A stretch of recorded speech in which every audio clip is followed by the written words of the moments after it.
يا تبون، ماذا تغير؟ وش تغير يعني في الجزائر؟ هل تغيرت الذهنية؟ لا. هل تغير الأشخاص؟ لا. هل تغيرت استراتيجية؟ لا. سخشيا وبكل شجاعة وليت ما نفيق حتى في واحد. وزير فاسد، والي فاسد، قاضي فاسد، محامي فاسد، صحافي فاسد، سيدي اللي كان رئيس حكومة يحارب الفساد لقيناه فاسد راه في الحبس. رئيس الحكومة الثاني اللي كنا نقولوا يحارب الفساد ويخلق مش عارف مناصب عمل ويقود الدولة إلى بر الأمان لقيناه فاسد راه في الحبس.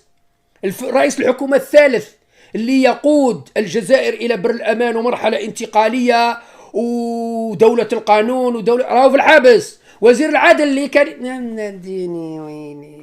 وزير العدل في الحبس، مدير الأمن في الحبس، قائد الدرك في الحبس،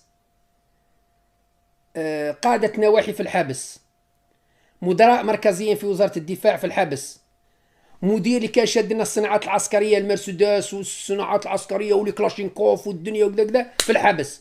يا ربي على هذا المنكر قاعد. ماذا استفاد الشعب الجزائري؟ الناس نهبت الملايير داوهم. الشعب الجزائري ماذا استفاد؟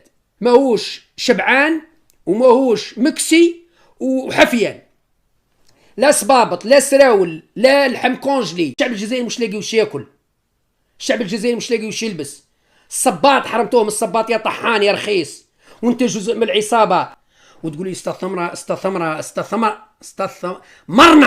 استثمرنا مع ايطاليا 10 ملايين. يا تبون، اين هي الجزائر الجديدة؟